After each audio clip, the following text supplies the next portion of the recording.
ان فی خلق السماوات والارض، بے شک آسمانوں اور زمینوں کی پیدائش میں، تخلیق میں، واختلاف اللیل والنہار، رات اور دن کے آنے جانے میں، اختلاف میں، لآیات لأولی الالباب، یقیناً نشانیاں ہیں، آیات ہیں، علامات ہیں، معجزات ہیں، کن کے لیے؟ لأولی الالباب، عقل والے لوگوں کے لیے۔ ان چیزوں کے اندر غور و فکر کرنے سے، سمجھ بوجھ کرنے سے نشانیاں ہی نشانیاں۔ کیسے نشانیاں؟ اس آیت کریمہ کے اندر اللہ تبارک و تعالی نے تخلیقی کائنات میں جو کمال قدرت ہے، خداوندی، وہ اللہ کریم نے بیان فرمائی ہے۔ مختصر اور جامع معنی آیت ہے، لیکن مفہوم اور تشریح اس کی بہت ہی زیادہ ہے۔ مسلمانوں کو چاہیے کہ اس کے اندر غور و فکر کرے، سوچ و بچار کرے کہ کیسے اللہ تبارک و تعالی نے آسمان کی تخلیق کی ہے، پھر اسی طرح غور و فکر کرے کہ اللہ کریم نے زمین کی کس طرح تخلیق کی ہے۔ اللہ کریم کہیں پر فرمایا میں نے آسمان 7 بنائے، تہ بتہ ایک دوسرے کے اوپر آسمان، اور میرے پیغمبر نے فرمایا کہ ایک آسمان کی دوسرے آسمان تک پہنچنے کی جو مسافت ہے، فاصلہ ہے، 500 سال کا عرصہ ہے۔ 500 سال کی مسافت ہے ایک آسمان سے پھر دوسرا آسمان، اسی طرح 7 آسمان۔ پھر دیکھو، غور کرو کہ وہ آسمان اللہ کریم نے کس طرح بنایا ہے۔ اللہ کریم فرماتے ہیں سورۃ غاشیہ کے اندر، افلا ينظرون الى الابل کیف خلقت، بھلا انسان غور و فکر نہیں کرتا، دیکھتا نہیں ہے اس کی طرف، غور کرے، سوچ و بچار کرے۔ افلا ينظرون، کیا پس نہیں وہ دیکھتے اس بات کی طرف کہ الى الابل کیف خلقت، کتنا بڑا جانور ہے اونٹ، اللہ تبارک و تعالی نے اس کو کس طرح بنایا، کس طرح اس کی تخلیق کی ہے۔ پھر اس طرح اللہ کریم فرماتے ہیں وَإِلَى الْجِبَالِ كَيْفَ نُصِبَتْ، یہ جو پہاڑ ہیں زمین کے اوپر، اللہ کریم نے ان پہاڑوں کو کیسے نصب کیا، نصبت، نصب کیا، کیسے گاڑا ان کو، اتنے بڑے بڑے پہاڑ۔ غور و فکر کرنے والی بات ہے۔ اللہ کی تخلیق، اللہ کی قدرت واضح ہو جاتی ہے ان سے۔ اللہ کریم نے فرمایا وَإِلَى السَّمَاءِ كَيْفَ رُفِعَتْ، آسمانوں کو دیکھو کس طرح اللہ کریم نے بلند کر دیا، گرنے والی تو بات ہی نہیں ہے، اور بغیر ستونے کے اللہ کریم نے آسمانوں کو کھڑا کر دیا۔ پھر اللہ کریم فرماتے ہیں قرآن مجید کے اندر وَمَا لَهَا مِن فُجُورٍ، کہ ان آسمانوں کے اندر کوئی دراڑ، کوئی شگاف، کوئی سوراخ بھی نہیں ہے۔ سبحان اللہ، کیا قدرت ہے اللہ کریم کی۔ پھر اللہ کریم فرماتے ہیں قرآن مجید کے اندر کہ فَأَنزَلْنَا مِنَ الْمَاءِ، میں نے آسمان سے پانی بھی نازل کیا۔ آسمان سے اللہ کریم نے پانی نازل کیا۔ ایک تو بادلوں کی صورت کے اندر پانی ہوتا ہے، ایک آسمان پانی دیتا ہے۔ سورۃ نوح کا واقعہ پڑھو، جہاں سورۃ نوح کے اندر اللہ کریم فرماتے ہیں نوح علیہ السلام کی قوم کی طرف جس وقت عذاب آیا، وہاں پر اللہ کریم فرماتے ہیں آسمان نے بھی پانی چھوڑا اور زمین بھی پانی اگلنے لگ گئی۔ وہاں کوئی بادل نہیں تھے، بادلوں کے بغیر اللہ کریم نے آسمان سے پانی نازل کیا۔ اسی طرح اللہ کریم فرماتے ہیں وَمَا لَهَا مِن فُرُوجٍ، ایک مقام پر اللہ کریم نے فرمایا اللہ اکبر، یہ جو چاند ستارے ہیں یہ بھی آسمانوں پر اللہ کریم نے سجا دیا۔ اب ہم دیکھیں کوئی بھی دیوار بناتے ہیں، چھت ڈالتے ہیں، چھت میں کوئی سوراخ ہو تو ان میں سے بارش کے موسم میں پانی ٹپکنے لگ جاتا ہے، لیکن اللہ کریم کے حکم سے آسمان ایسا ہے سوراخ بھی کوئی نہیں ہے اس کے اندر، پھر بھی اللہ کریم جی کا حکم ہو تو وہاں سے پانی آنا لگ جاتا ہے۔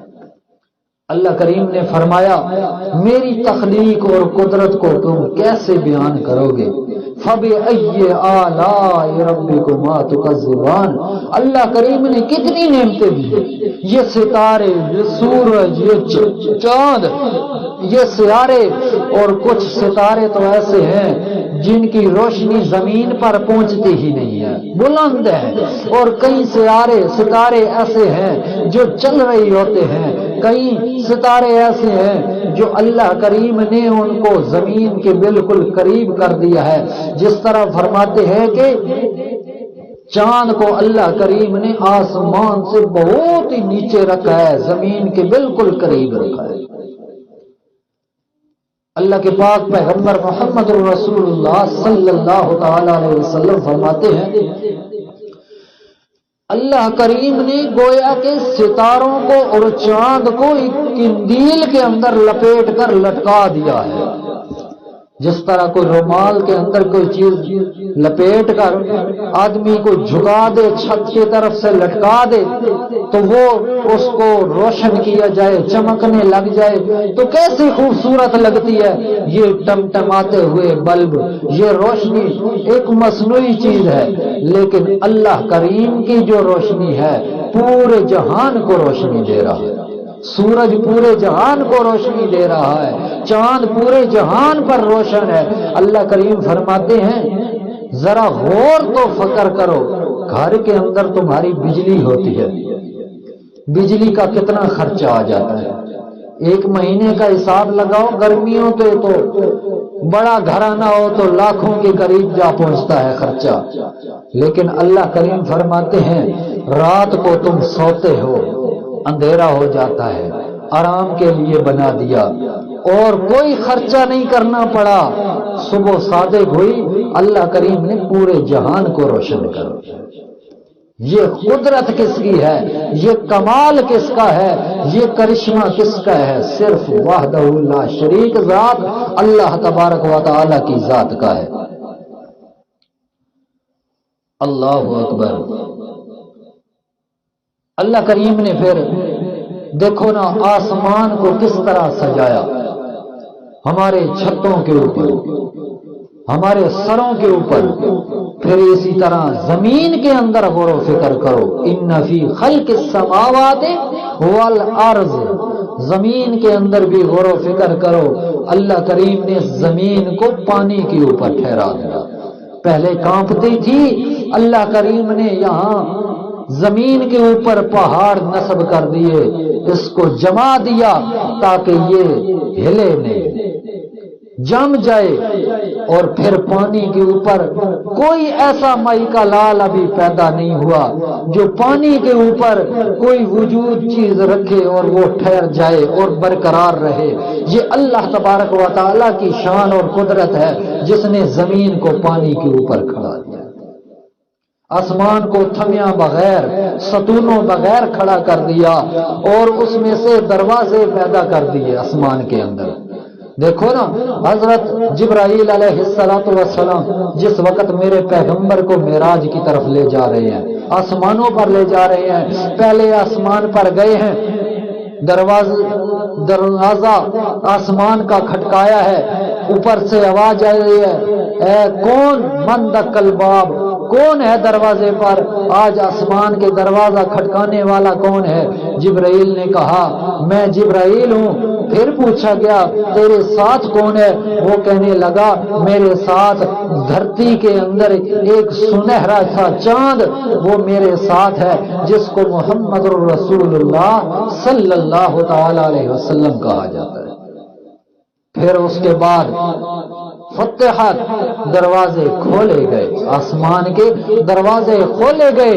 پھر اس کے بعد آسمان کے دروازے کھلنے کے بعد میرے پیغمبر اوپر گئے، پھر اس طرح دوسرے آسمان پر کلام ہوا، پھر اسی طرح تیسرے، بالآخر میرے پیغمبر ساتوں آسمان سے بھی اوپر گئے۔ اللہ اکبر، یہ معراج والے دن ہے۔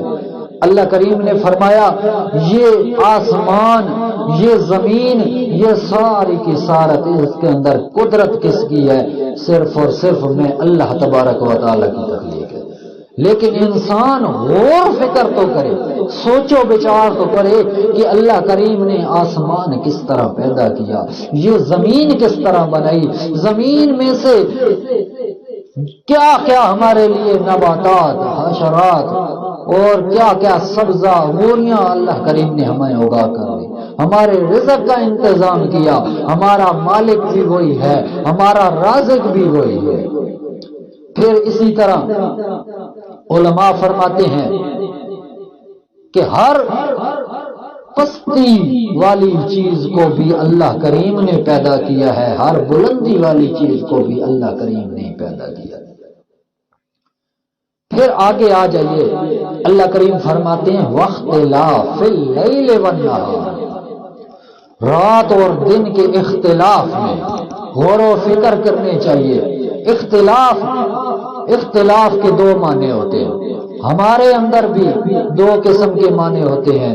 ہمارے اندر ایک معنی یہ ہوتا ہے کہ اختلاف جہاں کوئی جھگڑا ہو رہا ہو، ایک عالم اور کوئی بات کر رہا ہو، دوسرا عالم اور بات کر رہا ہو، ان دونوں عالموں کا آپس کے اندر کیا ہے؟ جھگڑا ہے، ٹاکرا ہے، یہ بھی اختلاف ہے۔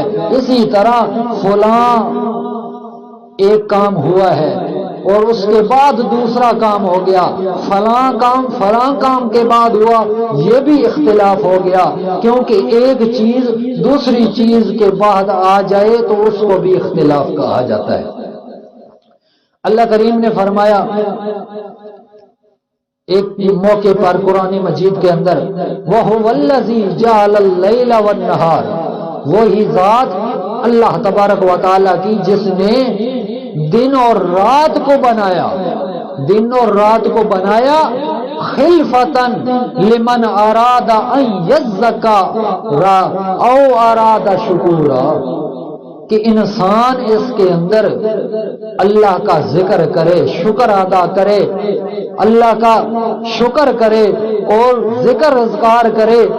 کس لیے بنایا؟ خلفہ، رات آئی دن گیا، دن آیا رات گئی، جو چیز ایک دوسرے کے پیچھے آ جائے اس کو اختلاف کہا جاتا ہے۔ ایک چیز دوسری چیز کے بعد میں آئے اس کو اختلاف کہا جاتا ہے۔ جیسے یوں سمجھو دنیا میں پہلے جن آئے تھے، جنوں کی مخلوق آئی تھی، پھر جنوں کے ساتھ ساتھ اللہ کریم نے ان مخلوق کے رہتے ہوئے اللہ کریم نے انسانوں والی مخلوق کو بھی پیدا فرمایا۔ وَإِذْ قَالَ رَبُّكَ لِلْمَلَائِكَةِ إِنِّي جَاعِلٌ فِي الْأَرْضِ خَلِيفَةً، اللہ کریم نے فرمایا میں زمین کے اندر خلیفہ بنانے والا ہوں۔ دیکھنا وَهُوَ الَّذِي جَعَلَ اللَّيْلَ وَالنَّهَارَ خِلْفَةً، خلیفہ کہتے ہیں، خلیفہ کہتے ہیں ایک دوسرے کے بعد آنا، پیچھے آ جانا، یا ایک موجود ہے اس کے ساتھ دوسرا بھی آ جانا، اس کو خلیفہ کہا جاتا ہے۔ تو اللہ کریم نے فرمایا جنوں کی مخلوق پہلے تھی، ہم نے انسان آدم علیہ السلام کو بنا کر دنیا کے اندر بھیجا، تو جنوں کے بعد آنے والے آدم علیہ السلام گویا کہ وہ انسان ہے، انسانوں کی مخلوق کو ہم نے جانشین بنایا، خلیفہ بنایا۔ اختلاف بھی اسی لفظ میں سے نکلا ہے، خلیفہ کے معنی میں۔ اور خلیفہ، اللہ اکبر، صحابہ کی شان آ جاتی ہے۔ موضوع آیا کہ نہیں اپنی طرف، واختلاف اللیل والنہار، جمادی الاخرى ہے، جمادی الثانی ہے، 22 رجب کو، 22 جمادی الثانی کو میرے پیغمبر محمد الرسول اللہ صلی اللہ تعالی علیہ وسلم کے اپنی زندگی کے اندر، اپنی موجودگی کے اندر خلیفہ بنائے ہوئے صحابی صدیق اکبر ابو بکر صدیق رضی اللہ تعالی عنہ کو خلیفہ بنایا۔ کیسے بنایا؟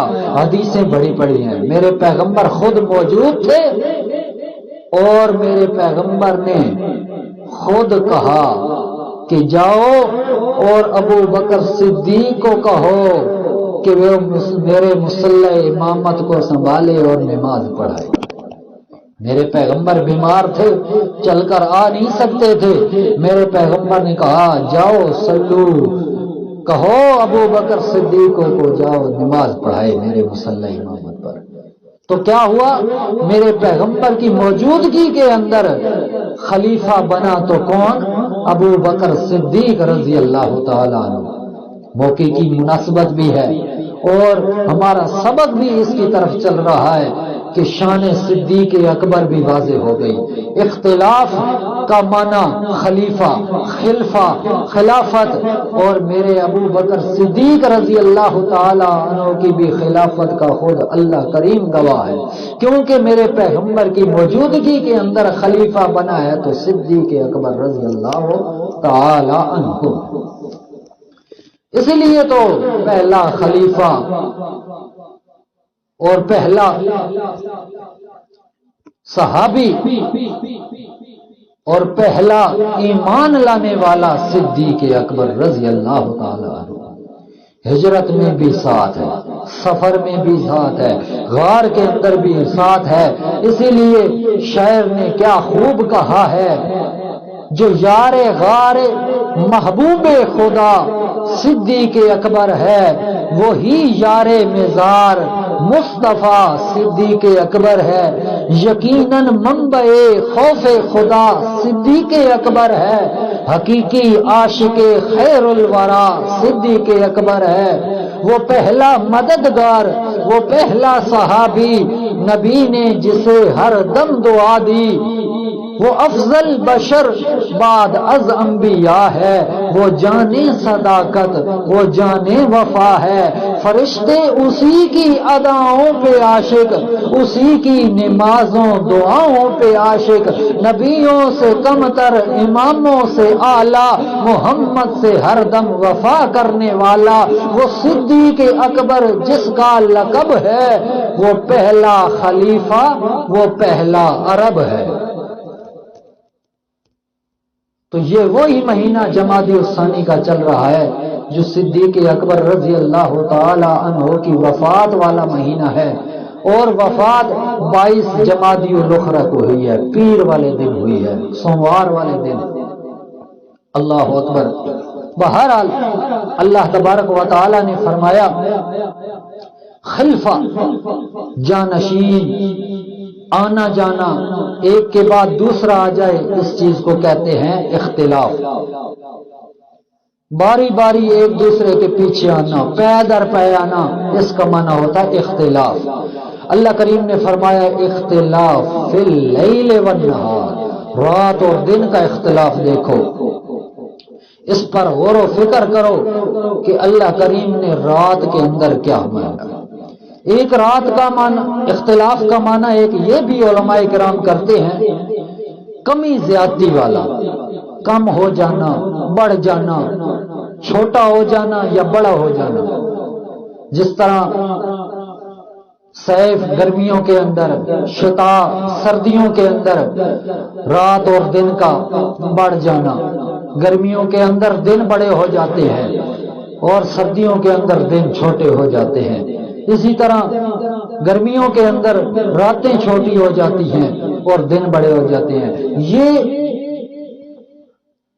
یہ سارے کا سارا قطب شمالی کی طرف سے ہے۔ قطب شمالی کی قرب کو دیکھا جاتا ہے کہ کون سا بعید ہے اور کون سا قریب ہے۔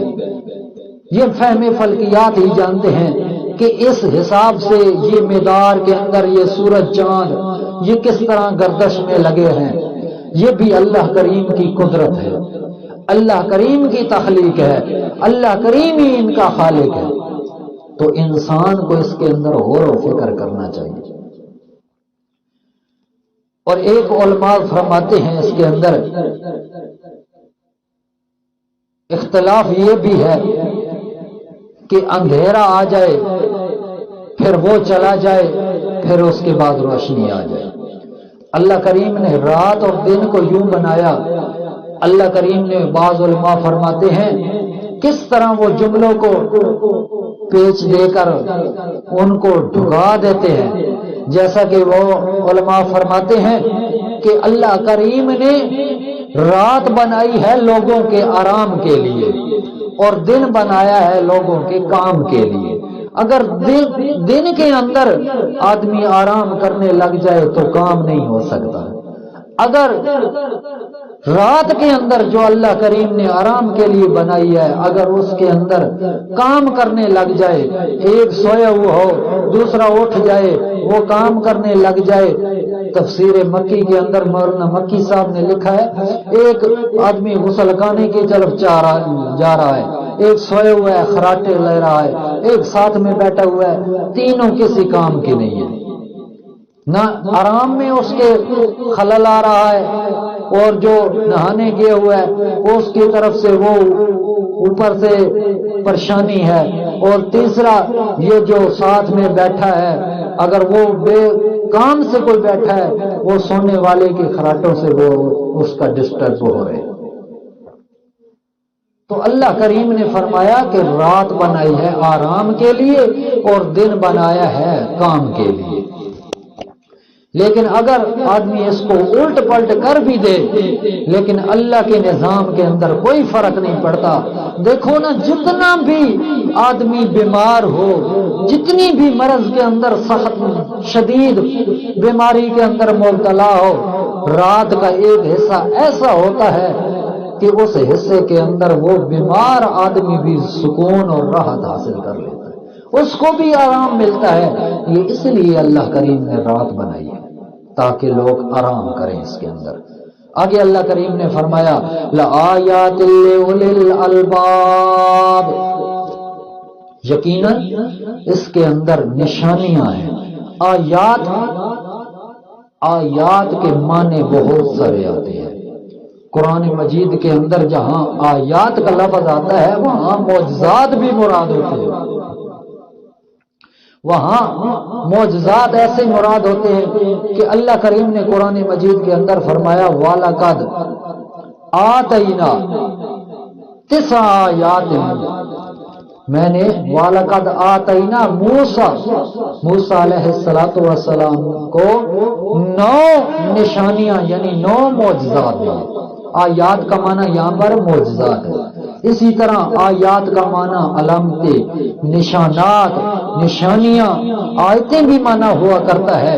اللہ کریم نے فرمایا لا آیات، یقیناً معجزے ہیں، یقیناً آیات ہیں، لأولی الالباب، کن لوگوں کے لیے؟ عقل والے لوگوں کے لیے۔ اللہ اکبر۔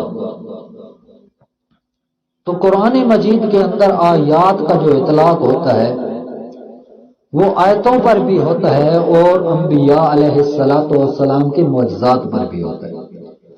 آیات لفظ تورات کے اندر بھی ہے، انجیل کے اندر بھی ہے، تو وہاں مراد ہوں گے میرے نبیوں کے معجزات۔ عیسیٰ علیہ السلام کے بارے میں آیا تو وہاں پر بھی معجزات ذکر ہوں گے۔ اسی طرح یہاں پر اللہ کریم نے فرمایا لآیات، تو یہاں نشانیاں مراد ہیں۔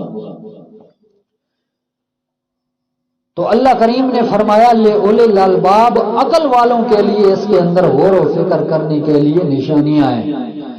ذرا اندازہ لگاؤ، ایک آدمی انجینئر بن جائے، ایک آدمی سائنسدان بن جائے، آدمی بہت بڑی چیز ایجاد کر لے، جہاز بنا دے، بحری جہاز بنائے، ہوائی جہاز بنائے، کوئی ٹیکنالوجی نیو بنا دے، یا پھر کوئی آدمی ایسا ایٹم بم وہ ایجاد کر دے تو لوگ اس کو عقل والے کہیں گے، لیکن اللہ رب العزت کے کاغذات کے اندر عقل والا وہ نہیں ہوگا، بلکہ عقل والا وہی ہوگا کہ جو اللہ کو پہچانے گا۔ اللہ کو پہچاننے کا، اللہ کی پہچان ہوگی اس کو، تو وہ اللہ کے نزدیک عقل والا ہوگا۔ اللہ کی توحید کو مانے گا، اللہ کے رسولوں کو مانے گا، اللہ کی وحدانیت الوہیت کو مانے گا، ربوبیت کو مانے گا، اللہ کے بنائے ہوئے مخلوقوں کو مانے گا، اللہ کے فرشتوں، کتابوں، رسولوں کو مانے گا، اچھی بری تقدیر کو مانے گا، تو پھر وہ عقل مند ہوگا۔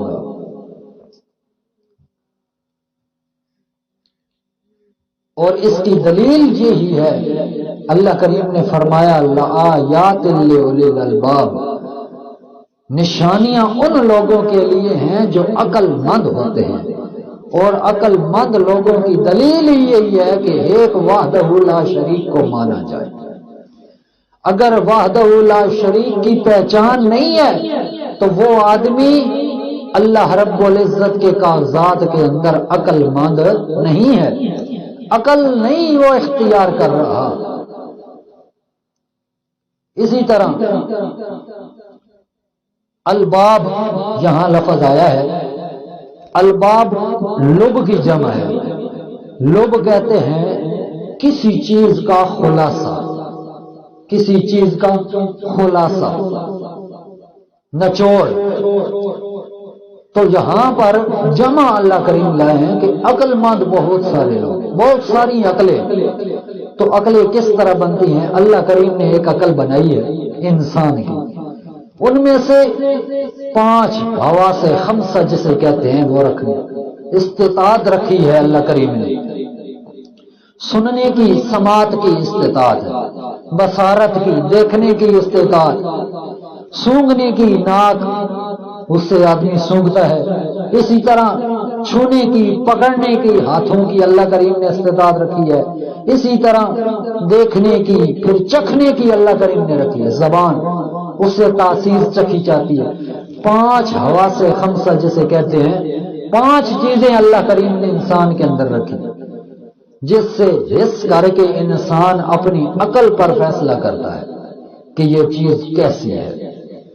تو 5 چیزوں کا دار و مدار اللہ کریم نے ایک فیصل دان بنایا ہے عقل کو۔ تو انسان جس وقت ان 5 چیزوں کو دیکھتا ہے، عمل کرتا ہے، تو پھر عقل فیصلہ کرتی ہے کہ یہ چیز ہمیں استعمال کے لیے جائز ہے یا نہیں جائز۔ پھر اسی طرح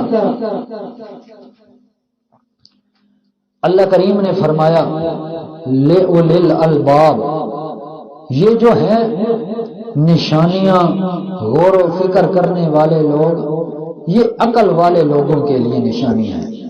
عقل والے لوگ، ایک عجیب سا واقعہ مفسرین نے، مکی صاحب نے تفسیر کے اندر لکھا ہے سمجھانے کے لیے۔ واقعہ یوں ہے کہ ایک آدمی ٹرین پر سفر کر رہا ہے، ٹرین پر وہ دیکھ رہا ہے ٹرین کے لوازمات، ٹرین کیسے چل رہی ہے اور کیسے رک رہی ہے۔ اب اسٹیشن پر ٹرین رکی ہے، لال جھنڈی والے آدمی نے لال جھنڈی کو لہرایا ہے، ٹرین رک گئی ہے، اور پھر سبز جھنڈی والی اس نے جھنڈے کو لہرایا ہے تو ٹرین چل پڑی ہے۔ اب دیکھنے والا آدمی کہتا ہے کمال ہے سبز اور سرخ جھنڈے کا کہ جس کی وجہ سے یہ ٹرین چل پڑی اور جس کی وجہ سے یہ ٹرین رک گئی، کمال ہے اس کا۔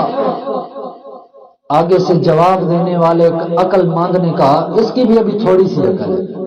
اس نے کہا کمال جھنڈے کا نہیں ہے، سبز اور سرخ جھنڈی کا کمال نہیں ہے کہ ٹرین رک جائے اور چل پڑے، یہ کمال تو ڈرائیور کا ہے جس نے سرخ جھنڈی دیکھی ہے اور ٹرین روک دی ہے، اور سبز دیکھی ہے لہراتے ہوئے تو وہ ٹرین کو چلانے لگ گیا ہے۔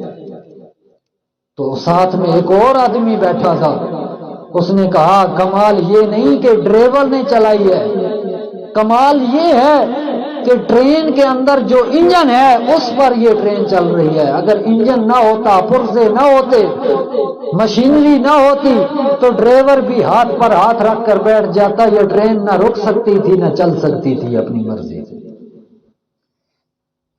اس کے بعد ایک اور آدمی ساتھ میں بیٹھا تھا، وہ کہنے لگا اس میں بھی کوئی کمال نہیں ہے.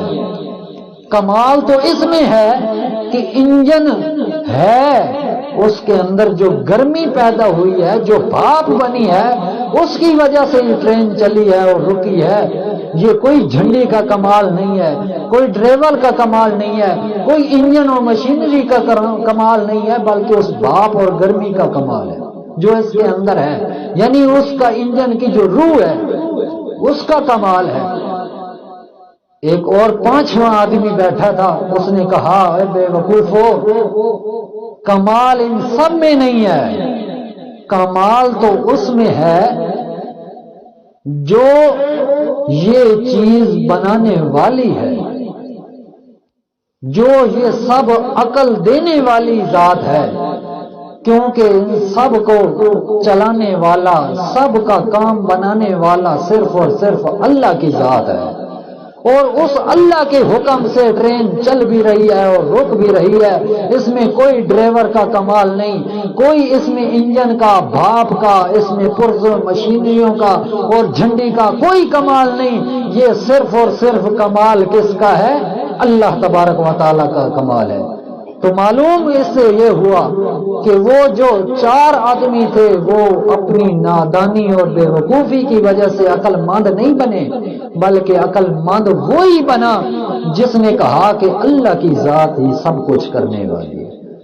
بیڑے پار کرنے والی ذات کون سی ہے؟ مشکل کشائی کرنے والی ذات کون سی ہے؟ حاجت روائی کرنے والی ذات کون سی ہے؟ بگڑیاں بنانے والی ذات کون سی ہے؟ بچے دینے والی ذات کون سی ہے؟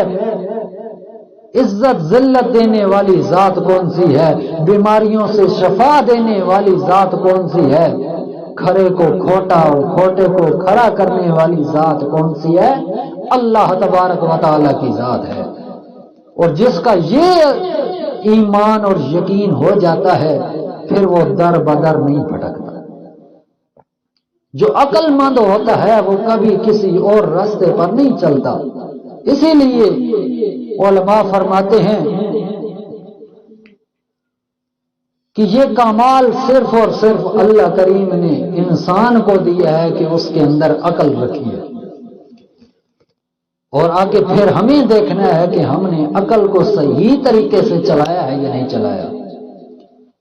دیکھو نا، ایک ماں باپ ہے، اس کے بیٹے ہیں، شکل و صورت کے لحاظ سے ماں باپ پر بھی جاتے ہیں، دادے نانا نانے پر بھی جاتے ہیں.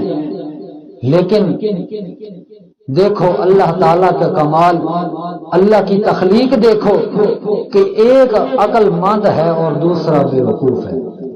ایک آدمی، ایک وہی ماں باپ کا اولاد ایک عقل کی انتہا کو چھو رہا ہے اور دوسرا بے وقوفی کی انتہا تک پہنچا ہوا ہے.